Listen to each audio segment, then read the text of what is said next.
आपल्या मुलांनी शिकून मोठं व्हावं, चांगलं नाव कमवावं असं कोणत्या आईबाबांना वाटत नाही. मुलांच्या शिक्षणासाठी, छंदांसाठी मागे पुढे न बघता सढळ हातांनी खर्च करण्याची त्यांची तयारी असते. पण चिल्ड्रन्स फंडात मुलं लहान असल्यापासून नियोजनबद्ध गुंतवणूक केली तर भविष्यातल्या उच्च शिक्षणाची कोटीच्या कोटी उड्डाणांची स्वप्नही साकारता येऊ शकतात. काय म्हणता? चिल्ड्रन्स फंड म्हणजे नेमकं काय आणि त्यात किती गुंतवणूक करावी? जाणून घेऊया या एपिसोडमध्ये.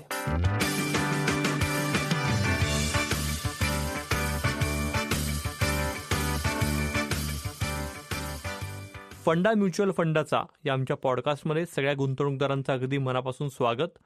क्रिसेंट या पुण्यातल्या आघाडीच्या म्युच्युअल फंड डिस्ट्रीब्युटर फर्मचे संचालक भूषण वाणी हे आपल्यासोबत आहेत. Hello Bhushan, how are you? Hello Niranjan, मस्त मजेत. तुम्ही कसे आहात? एकदम बढिया. जेव्हा चिल्ड्रन्स फंड किंवा मुलांसाठीची इन्व्हेस्टमेंटची तयारी, पूर्वतयारी असा सगळ्याच अँगलने आपण जेव्हा विचार करतो, नवीन वर्ष येऊ घातलंय. रिसेंटलीच निरंजन आम्ही रेडिओला कास्ट केलं आहे आणि जे येणाऱ्या नवीन वर्षात येईल माझ्या मते, की overall financial planning to family, वर्षाच्या सुरुवातीलाच प्लॅनिंग कसं करावं आणि त्यातला महत्त्वाचा पार्ट म्हणजे चिल्ड्रन आणि त्यांची इन्व्हेस्टमेंट. कारण investing in mutual funds or any other asset class for your children is not just about building the wealth, it's about creating opportunities for their dreams and futures. A small investment today can pave the way for a brighter future tomorrow for our children. हे जर आपण लक्षात ठेवलं आणि इन्व्हेस्टमेंटचा विचार केला, छोट्या छोट्या पंखांना जर मोठं बळ द्यायचं असेल आणि त्यांची स्वप्न सगळी पूर्ण करायची असतील, अर्थातच त्यांना मोठं करण्याची, असं नाही करायचं आहे की पैसे इतके तयार करून ठेवा की त्यांनी कामच नाही करायचं आहे किंवा त्यांनी करिअरचा विचारच नाही करायचा आहे किंवा त्यांनी आळशी व्हायचं आहे. पण ॲट दी सेम टाईम त्यांना चांगली स्वप्न साकारता येतील, त्यांना मोठी स्वप्न बघता येतील, त्याच्यासाठीचं लागणारं योग्य शिक्षण आणि ऑफकोर्स त्याला लागणारा पैसा याचं नियोजन, आणि त्याच्यासाठीचा आजचा टॉपिक वर्षाच्या सरते शेवटी. नक्कीच उत्तम. वा, तुम्ही आत्ता जे म्हणलं त्यात अतिशय महत्त्वाचं आहे. कारण प्रत्येकालाच हे स्वप्न असतं कुठेतरी की आपल्या मुलांनी मोठं व्हावं, शिकून मोठं व्हावं.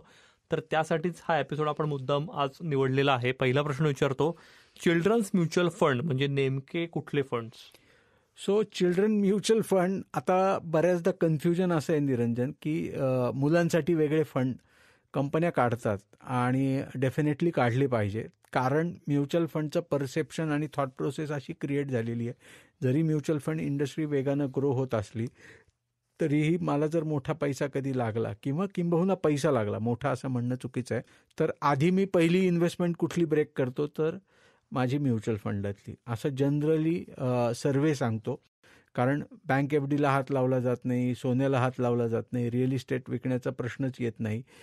तर पहिला घाला हा म्युच्युअल फंडवर घातला जातो. आणि मग त्या केसमध्ये जर आपण आपले फायनान्शियल गोल्स ठरवून इन्व्हेस्टमेंट करत असू आणि ती इन्व्हेस्टमेंट जर ब्रेक झाली तर आपल्या गोल्सला खंड पडू शकतो, किंबहुना त्या गोल्ससाठी जे काही पैसे आपल्याला जमा करायचे होते, जी अमाऊंट अचीव करायची होती त्या रकमेपर्यंत आपण पोहोचू शकत नाही. पण म्हणूनच इथेच चिल्ड्रन फंड्स किंवा चिल्ड्रनसाठीचा म्युच्युअल फंड याचं महत्त्व अधोरेखित होतं. आता ह्याचं महत्त्व अधोरेखित होतं म्हणजे काय की बघा, थोडंसं सेंटिमेंट जर असा विचार केला की कुठलाही पॅरेंट्स जेव्हा तो त्याच्या मुलासाठीचा शिक्षणाचा पैसा त्याने बाजूला काढलेला आहे असं जेव्हा त्याच्या डोक्यात कायम फिक्स असतं, तेव्हा त्या पैशांना कुठल्याही कारणासाठी, इतर कारणासाठी हात लावला जात नाही, किंबहुना ती अमाऊंट विड्रॉ होत नाही. आणि म्हणूनच चिल्ड्रनसाठीचे असणारे म्युच्युअल फंड हे वेगळे ठरतात आणि ते त्या कारणासाठी आपल्याला त्यांच्या शिक्षणासाठी, त्यांच्या लागणाऱ्या गरजांसाठी हे वापरता येतात. आता नेमके फंड्स कुठले असा तुम्ही प्रश्न घातलाय, तर प्रत्येक म्युच्युअल फंड कंपनी, म्हणजे साधारण आज 12-15 म्युच्युअल फंड कंपन्यांकडे चिल्ड्रन्स फंड नावाचे वेगळे फंड्स आहेत. म्हणजे example, HDFC children fund, ICICI prudential children fund, UTI children benefit fund, SBIचा चिल्ड्रन फंड, आदित्य बिर्लाचा चिल्ड्रन फंड, ॲक्सिस म्युच्युअल फंडचा चिल्ड्रन फंड. इथे कुठेही मी प्रमोशन करत नाही आहे कुठल्याही ॲसेट मॅनेजमेंट कंपनीचं किंवा कुठल्या फंडांचं, पण बऱ्याच कंपन्यांकडे चिल्ड्रनसाठी स्पेसिफिक असा फंड हा दिलेला आहे. आता ह्यात या प्रत्येक ॲसेट मॅनेजमेंटनुसार किंवा ॲसेट मॅनेजमेंट कंपनीच्या धोरणांनुसार हा फंड बदलणार आहे. म्हणजे काही ॲसेट मॅनेजमेंट कंपनी निरंजन अशा आहेत की त्या असा विचार करतात की बाबा हा मुलांच्या उच्च शिक्षणासाठीचा पैसा आहे जो पॅरेंट्स सेव्ह करते, रेग्युलर बेसिसवर सेव्ह करते, त्याला शिक्षणाला नक्की पैसे लागणार आहेत. कारण जेव्हा आपण फायनान्शियल गोल ह्या अर्थाने विचार करतो तर माझ्या मते युनिव्हर्सल गोल किंवा ज्या गोलमध्ये कधीही बदल होऊ शकत नाही ते आहे मुलांची उच्च शिक्षणं आणि रिटायरमेंटचं प्लॅनिंग.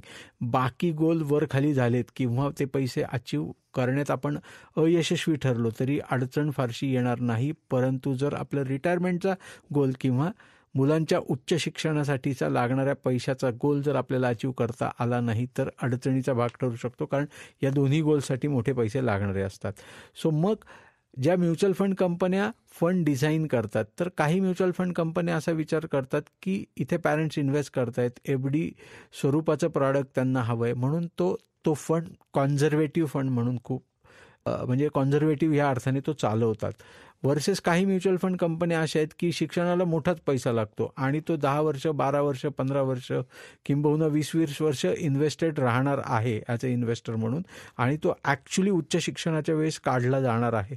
तर मग त्यावेळी थोडी रिस्क घ्यायला हरकत नाही इन्व्हेस्टरनी म्हणून इक्विटी ओरिएंटेड फंड आणतात किंवा त्यातही कॅटेगरी स्पेसिफिक जर विचार केला किंवा फंड हाऊस स्पेसिफिक विचार केला तर ते कोणी स्मॉल कॅपचा पोर्शन जास्त ठेवतं, कोणी मिड कॅपचा पोर्शन जास्त ठेवतं. आता हे प्रत्येक इन्व्हेस्टरच्या सायकोलॉजीवर, रिस्क घेण्याच्या मानसिकतेवर आहे की त्यांनी कुठला चिल्ड्रन फंड निवडायचा आहे.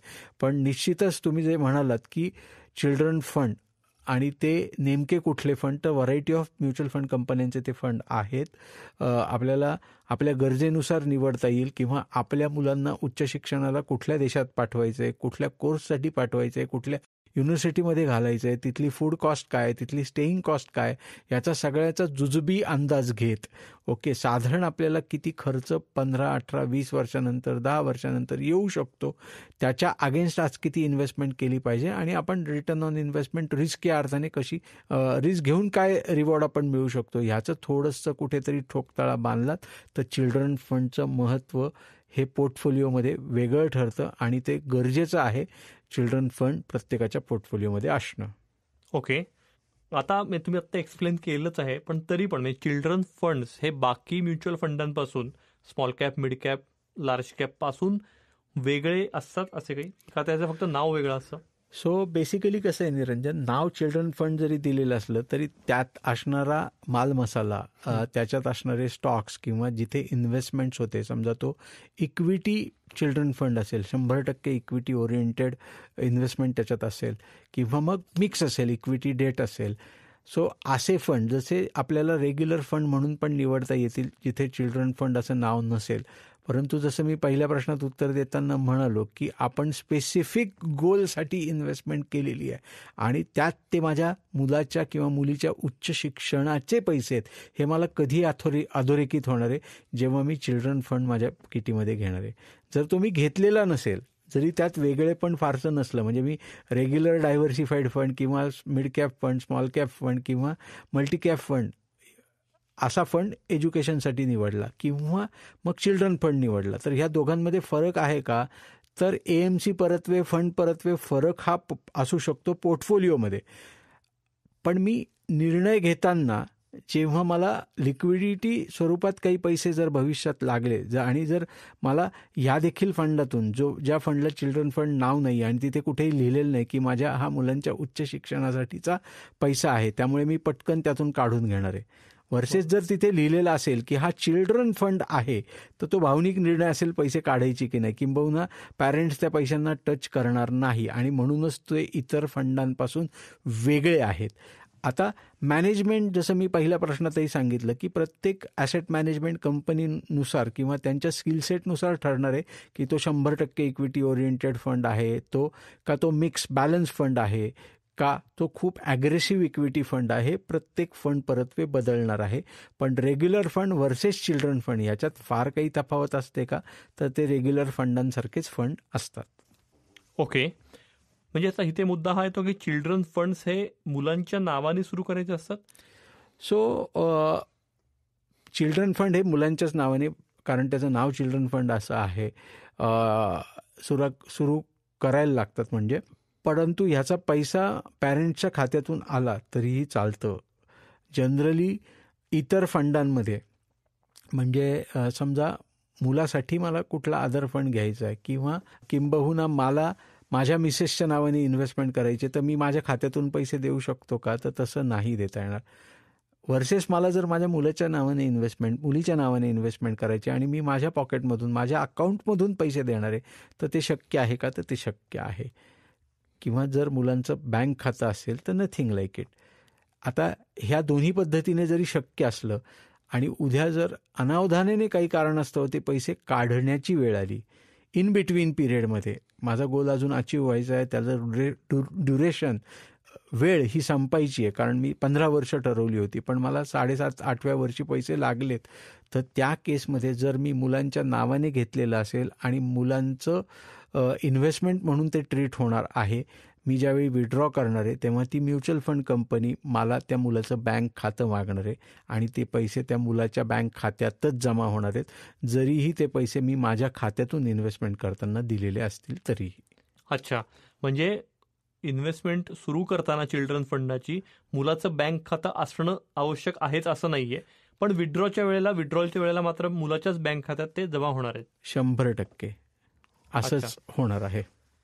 हा विषय आपण आता काढला तर मग आणखी कागदपत्र काय लागतात म्हणजे मुलांच्या नावाने चिल्ड्रन फंड सुरू करायला? सो आणखीन कागदपत्र फारशी काही लागत नाहीत निरंजन. एक तर बँक अकाउंट असणं कधीही चांगलं असं आम्ही प्रत्येक येणाऱ्या इन्व्हेस्टरला ज्याला मुलासाठी त्याच्या उच्च शिक्षणासाठी इन्व्हेस्टमेंट करायची त्याला सांगतो. नसेल तर आईबाबांच्या खात्यातून देखील चालणार आहे, परंतु मुलाचं बर्थ सर्टिफिकेट हे कंपल्सरी आहे. त्याच्याशिवाय इन्व्हेस्टमेंट त्याच्या नावाने किंवा तिच्या नावाने नाही होऊ शकणार. आणि अदरवाईज KYC म्हणून पॅरेंट्सचे डॉक्युमेंट्स हे लागणार आहेत, कारण मुलाचं काही आधार कार्ड किंवा आधार कार्ड तर कदाचित असेल पण पॅन कार्ड असण्याची शक्यता कमी आहे.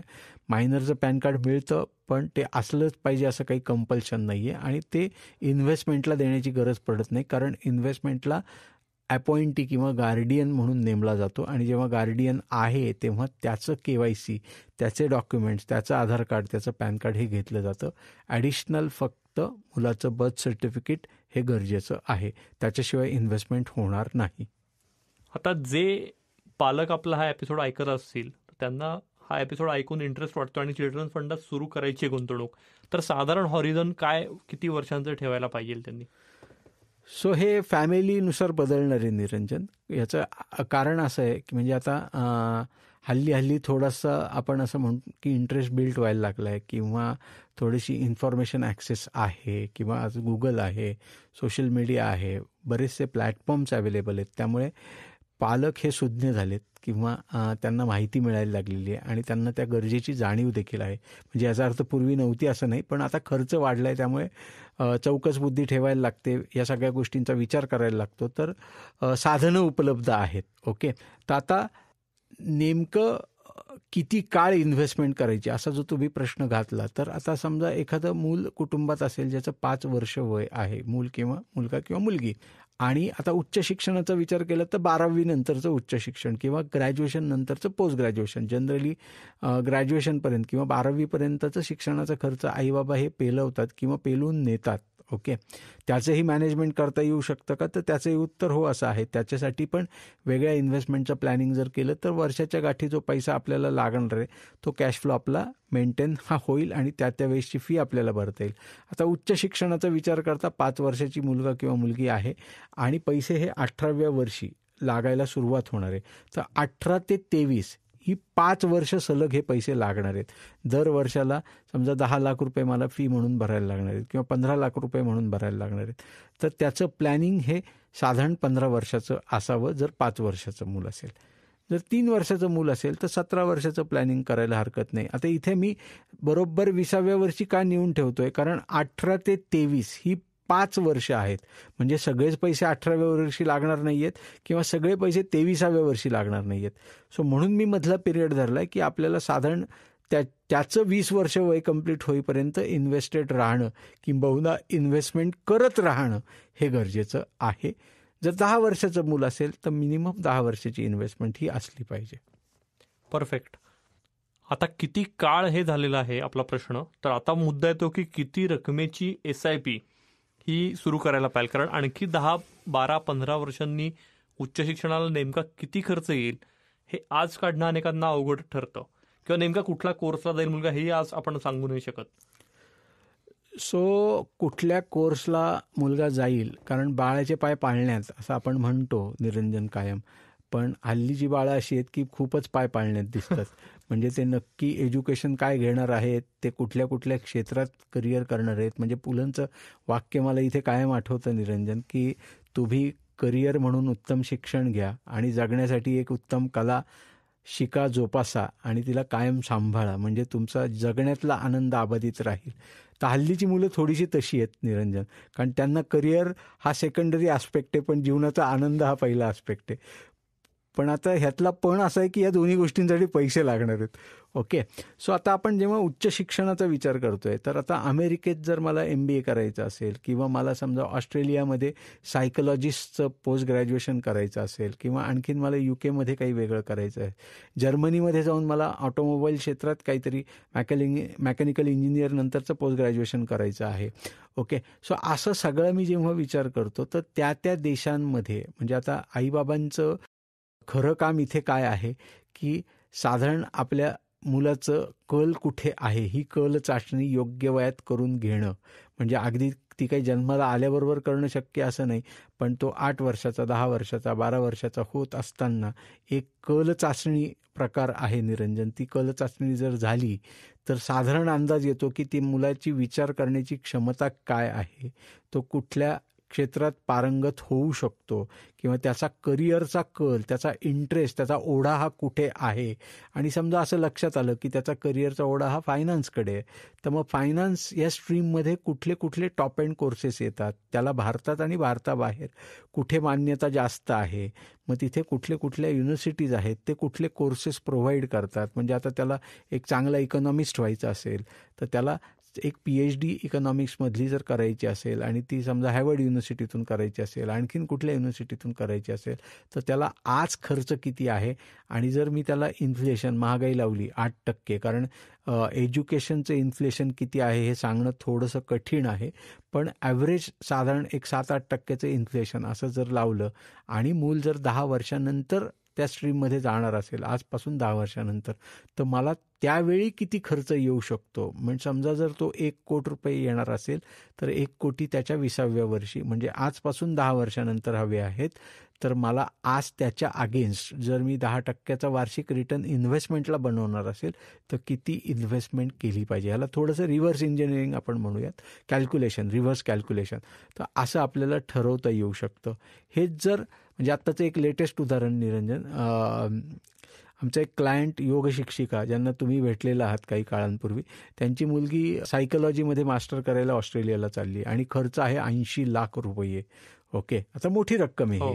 सो आता 80 लाख रुपये सर्वसामान्य कुटुंबाला तसे थोडेसे जड आहेत एकत्र काढून देणं. किंबहुना आईबाबांनी त्यांचा PF किंवा ग्रॅज्युएटी किंवा घरं घेतलेली असतात, आधीच्या मुलाचं शिक्षण झालेलं असतं, 2 मुलं जर असतील तर, आणि त्यांची केस थोडीशी तशीच आहे. तर एवढे मोठे पैसे शिल्लक असणं, बाजूला असणं थोडी अवघड गोष्ट आहे. किंवा असले तरी आता ती मुलगी जेव्हा पोस्ट ग्रॅज्युएशनला आहे तसं आईबाबांचं रिटायरमेंट देखील जवळ आहे. म्हणजे सगळेच पैसे काढून देणं हे शक्य नाही आहे. तर एक 10 लाख 20 लाखांची तरतूद होऊ शकते का, तर नक्कीच होऊ शकते. पण आता एवढी मोठी फी देमध्ये यायची आहे तेव्हा एज्युकेशन लोन करण्याशिवाय पर्याय राहत नाही. आणि मग त्या केसमध्ये त्याचं प्लॅनिंग हे त्या पद्धतीने करायला लागतं. सो सांगण्याचा मुद्दा हा इथे असा आहे, जे तुम्ही विचारलं की उच्च शिक्षणाला नेमका कसा आणि किती खर्च येतो आणि त्याच्या अगेन्स्ट इन्व्हेस्टमेंट किती झाली पाहिजे, तर ती त्या वयानुसार इन्व्हेस्टमेंटचं आपलं होरिझॉन, ड्युरेशन ऑफ इन्व्हेस्टमेंट किती आपल्याकडे शिल्लक आहे त्याच्यानुसार, आणि मग आपण रिस्क किती घेऊ शकतो. कारण हा अत्यंत महत्त्वाचा विषय परत येतो जेव्हा आपण गुंतवणूक म्हणून विचार करणार आहोत. तर रिस्क घेण्याची आपली मानसिकता काय आहे हे समजूनच मग आपण त्या टाईप ऑफ इन्व्हेस्टमेंटमध्ये किंवा तशा प्रकारच्या चिल्ड्रन फंडमध्ये गेलो तर आपल्याला चांगला कॉर्पस, त्याच्या शिक्षणासाठीचा लागणारा कॉर्पस हा जमा करता येणं शक्य आहे. अदरवाईज जसं आता आमच्या त्या योग शिक्षिकांना एज्युकेशन लोन करायला लागलं तर ती परिस्थिती येणार नाही जर योग्य प्लॅनिंग केलेलं असेल आणि योग्य चिल्ड्रन फंड निवडलेला असेल तर. पण भविष्यातल्या काळाचा आढावा घेता ज्या पद्धतीने मागच्या 20, 25, 30 वर्षात एज्युकेशनच्या कॉस्ट वाढत गेल्यात, तर पुढच्या येणाऱ्या 10, 15, 20 वर्षांच्या कालावधीत देखील त्या वाढत राहणार आहेत. हे कुठेतरी मनाशी खूणगाठ बांधून आपल्याला मोठा पैसा जमा करायचा आहे. आणि मी अगदी सुरुवातीच्या प्रश्नामध्ये पहिले जे म्हणालो की मुलांचं हायर एज्युकेशन हे युनिव्हर्सल ट्रूथ आहे, हा गोल बदलणार नाही. आणि आईबाबा म्हणून, पॅरेंट्स म्हणून ती आपली प्राथमिक जबाबदारी आहे, ती आपल्याला कंप्लीट करायची आहे. ते लग्नाला आपल्याला विचारतील की ही गॅरंटी नाही आहे, कारण काळ बदलतोय, गोष्टी बदलत आहेत.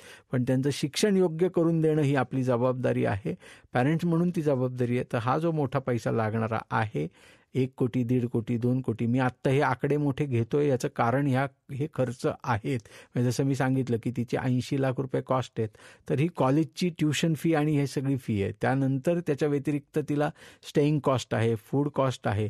आता गेल्या ती पार्ट टाईम जॉब करेल नाही करेल हे सगळं अधांतरीच आहे. त्यामुळे आईबाबांना तर तिला पैसे पुरवणं आहे. आणि मग जर तिला 1 लाख रुपये ॲडिशनल महिन्याला लागणार असतील आणि ते जर पॅरेंटच्या हातात नसतील, तर पॅरेंट्सने अशा वेळी आणायचे कुठून, हा प्रश्न येतो. आणि म्हणूनच त्याचं प्लॅनिंग योग्य चिल्ड्रन फंड पोर्टफोलिओमध्ये जर असला, तर आपल्याला ही इतकी मोठी रक्कम सामोरं जाताना देखील कुठलाही मानसिक त्रास होणार नाही, आर्थिक त्रास होणार नाही.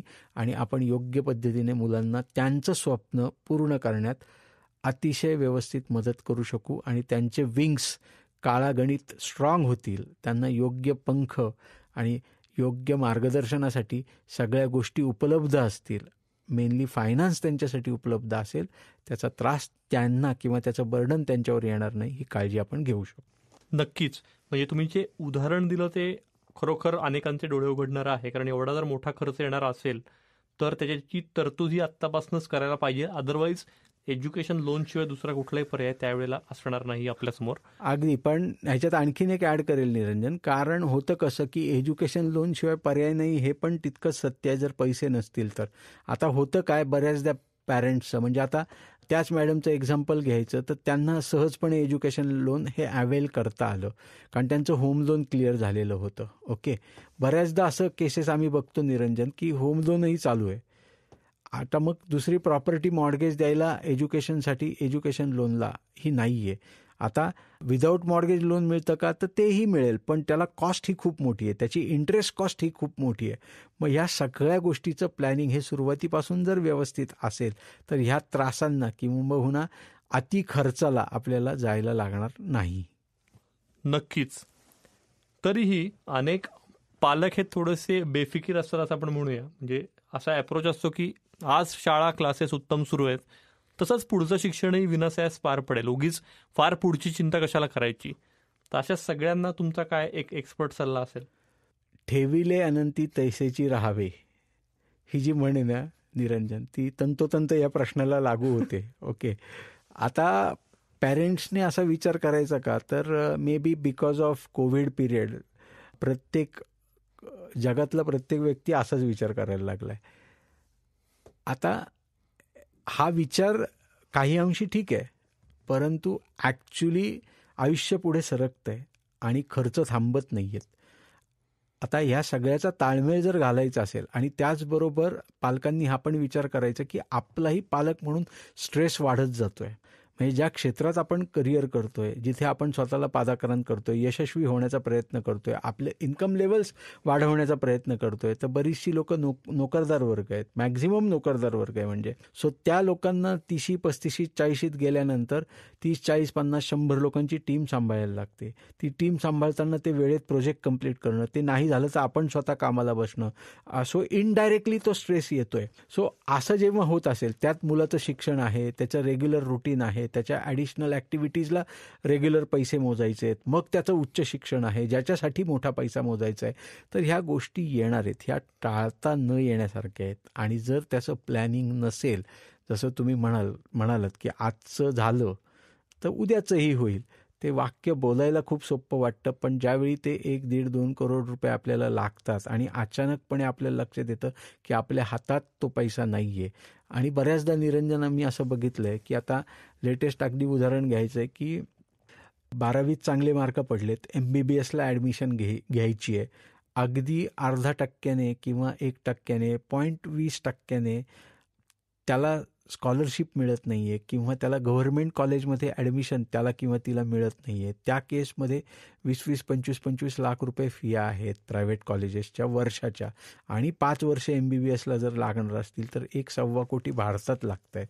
सो आपण परदेशी शिक्षणाचा तर नंतर विचार करू. आता प्रत्येक मूल काही डॉक्टरच होणार आहे असं नाही आहे, पण जर मूल त्या लेवलच्या टॅलेंटचं असेल तर 18 वर्षानंतर पॅरेंट्सने असं म्हणणं की बाळा आपल्याकडे एवढे पैसे नसल्यामुळे तुला हे शिक्षण घेता येणार नाही आहे, किंबहुना तुला गव्हर्नमेंट कॉलेजमध्ये मिळण्याची शक्यता होती असं आम्हाला वाटत होतं कारण तुझ्यात ते टॅलेंट होतं, पण आता तुला 0.20% कमी मिळालेत कारण तेवढी कॉम्पिटिशन आहे निरंजन.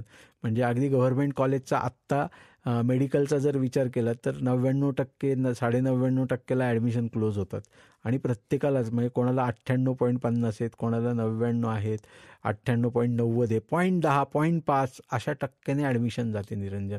आता त्या केसमध्ये त्या मुलांनी इतकी मेहनत घेतलेली आहे, त्या मेहनतीचं फळ त्याला मिळालेलं आहे आणि फक्त काय तर तो त्या टॉप लिस्टमध्ये नाही आहे. तर ह्याच्याकरता पॅरेंट्स त्याला नाही म्हणणार आहेत का? का तर त्यांनी पहिल्यापासून प्लॅनिंग केलेलं नाही आहे, का तर त्यांनी चिल्ड्रन फंड त्याच्यासाठी घेतलेला नाही आहे, का तर त्याच्या एज्युकेशन, हायर एज्युकेशनला, पोस्ट ग्रॅज्युएशनला जो पैसा लागू शकतो त्याचं प्लॅनिंग त्यांनी ठेविले अनंती तैसेची राहावे हे वाक्य तंतोतंत फॉलो केलं आहे आणि खर्च करत राहिलेले आहेत, इन्व्हेस्टमेंटचा विचार केलेला नाही आहे. तर हे मुलांच्या बाबतीत घडू नये ह्याची काळजी पालकांनी घ्यावी आणि मग आत्ताचं उत्तम चाललं आहे तसं भविष्यातही चालेलच, याबद्दल काही अडचणच नाही, पण अर्थातच त्याला प्लॅनिंगची जोड ही नक्की हवी. प्लॅनिंगची जोड हवी हा मुद्दा अगदी बरोबर आहे, पण अनेकांना त्यात गोंधळ होतो किंवा शंका असतात. तर या संदर्भात क्रिसेंट विशेषतः पालकांना मार्गदर्शन कसं करतं? सो कसं आहे निरंजन, म्हणजे मी जसं आपल्या पूर्ण ह्या पॉडकास्टमध्ये सांगत आलो आहे पहिल्या प्रश्नापासून अगदी, की माणसाच्या आयुष्यातलं युनिव्हर्सल ट्रूथ जेव्हा फायनान्सचा विचार होतो, विच इज रिटायरमेंट प्लॅनिंग आणि हायर एज्युकेशन प्लॅनिंग, या 2 गोष्टी अशा आहेत की जिथे प्रामुख्याने सुरुवातीपासून विचार होणं, पॅरेंट्स म्हणून आणि इंडिव्हिज्युअल म्हणून विचार होणं अत्यंत गरजेचं आहे. ओके, आता हे अत्यंत गरजेचं जेव्हा मी म्हणतो तेव्हा क्रिसंट ह्याच्यात कायमच क्रिसंटनी महत्त्वाचं योगदान दिलेलं आहे. म्हणजे उदाहरण म्हणून तुम्हाला देतो की मी इथे फंडांची नावं घेणार नाही आहे, पण 2 फंड्स असे आहेत निरंजन, ज्याच्यात एक रिटायरमेंट फंड. या रिटायरमेंट फंडमध्ये मला अभिमान वाटतो सांगायला की क्रिसंटने अतिशय मोठं योगदान दिलेलं आहे. मोठं योगदान देताना फंड परफॉर्मन्स हा एक आस्पेक्ट आहेतच, परंतु रिटायरमेंटसाठी लोकांनी योग्य प्लॅनिंग करावं ह्याच्यासाठी प्रत्येक येणाऱ्या इन्व्हेस्टरला रिटायरमेंटसाठीचा वेगळा फंड पुश करून करून योग्य ब्रँड त्याच्या पोर्टफोलिओमध्ये घालून त्या फंडात आज आपण भारतात नंबर 1 डिस्ट्रीब्युटर म्हणून काम करतो. इतकं मोठं काम आपण केलं आहे. तसंच चिल्ड्रन फंडचा विचार आपण सातत्याने ठेवलेला आहे आणि तिथेही आपण वेगानं काम करतो आहे. म्हणजे तिथे काही आपली पोझिशन भारतात नंबर 1 आहे अशी नाही आहे, परंतु आपण फोकसली आल्यानंतर जे पूर्ण फायनान्शियल प्लॅनिंग क्लायंटला समजून सांगतो आणि मुलांच्या हायर एज्युकेशनचा गोल हा अग्रस्थानी ठेवून त्याच्यासाठीची वेगळी इन्व्हेस्टमेंट चिल्ड्रन फंडाची, म्हणजे मी कायम पॅरेंटला हे समजून सांगतो निरंजन की मुलांची पिगी बँक ही थ्रू म्युच्युअल फंड येऊ देत.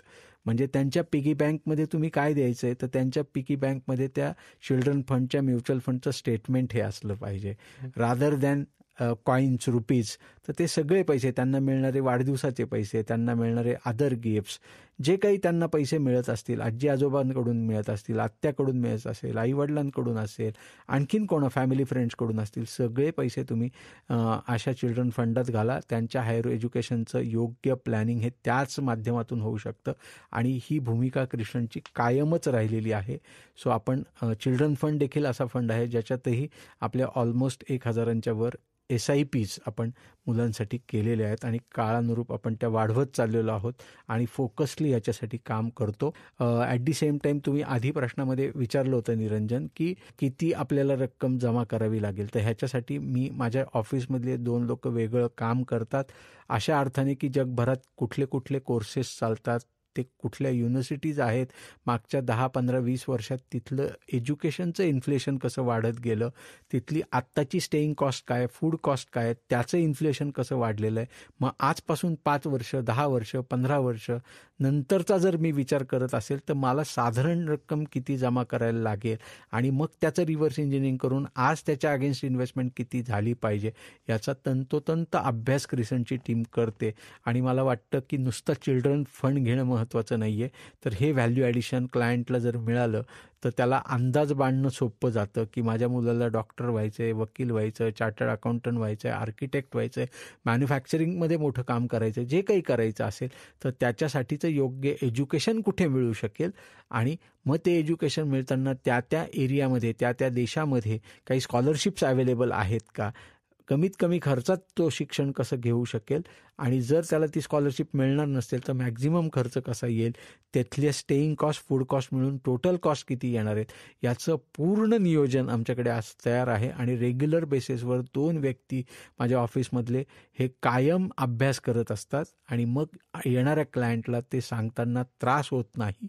आणि हेच क्रिसंटचं व्हॅल्यू ॲडिशन आहे जेव्हा चिल्ड्रन फंड्सचा विचार होतो तेव्हा. हा विषय अतिशय महत्त्वाचा आहे, पण दुर्दैवाने तितकाच दुर्लक्षितही आहे. पण योग्य वेळी जर चिल्ड्रन फंड्समध्ये गुंतवणूक केली तर मुलांचं उच्च शिक्षण हे कॉस्ट कितीही मोठी असली तरी ते अचीव करणं हे खरोखर शक्य आहे हे जाणवतंय. त्याच्यामुळे सगळ्या श्रोत्यांनाही अपील आहे की तुम्हालाही चिल्ड्रन फंडमध्ये गुंतवणूक करायची आहे, पण सुरुवात कुठनं करायची या संदर्भात काही शंका असतील, काही प्रश्न असतील तर तुम्ही क्रिसेंटला अगदी हक्कानं संपर्क हा साधू शकता. त्यांचा नंबर प्लीज नोट डाऊन करून घ्या. नंबर आहे 9764125533. नंबर मी परत एकदा रिपीट करतो, 9764125533. याशिवाय तुम्ही crescentmfd.com या त्यांच्या वेबसाईटला भेट देऊ शकता. हा एपिसोड आवडला असेल तर आमचं चॅनल नक्की लाईक करा, सबस्क्राईब करा आणि तुमच्या मित्रमैत्रिणींना किंवा नातेवाईकांना याची लिंक नक्की शेअर करा. हा पॉडकास्ट तुम्ही Spotify, Apple podcast, Jio Saavn, गाना, ॲमेझॉन म्युझिक यासह क्रिसेंटच्या यूट्यूब चॅनलवरही अगदी मोफत ऐकू शकता. आत्ता आपण ऐकलात भूषण वाणी आणि निरंजन मेढेकर यांच्या आवाजात फंडा म्युच्युअल फंडाचा हा पॉडकास्ट. ही क्रिसेंटची निर्मिती असून साऊंड्स ग्रेडची 2024ची प्रस्तुती आहे. साठवून पैसा योग्य वेळी गुंतवेन, म्युच्युअल फंडात इन्व्हेस्ट मी करेन. इन्व्हेस्टमेंट एक्स्ट्रा इन्कम बनेल, माझ्यासाठी माझा पैसाही काम करेल. Crescent mutual fund distributors company, crescent माझ्यासाठी इन्व्हेस्ट करेल मनी. क्रिसेंट SIP ची वाट नवी, क्रिसेंट देते योग्य सेवेची हमी. Crescent AMFI registered Crescent Mutual Fund Distributors Private Limited. Contact number 9764125533. Convert your life into celebration. Crescent. Disclaimer: mutual fund गुंतवणूक ही बाजारातील जोखमीच्या अधीन आहे. गुंतवणूकदारांनी योजनेशी संबंधित सर्व कागदपत्रे काळजीपूर्वक वाचावीत. फंडा म्युच्युअल फंडाचा या पॉडकास्टचा उद्देश गुंतवणूक विषयक जनजागृती हा आहे. या पॉडकास्टच्या आधारे घेतलेल्या गुंतवणूक निर्णयांमुळे कुणा व्यक्तीचे अथवा संस्थेचे नुकसान झाल्यास Crescent mutual fund distributor private limited किंवा sounds great NM audio solutions LLP जबाबदार राहणार नाही याची कृपया नोंद घ्यावी.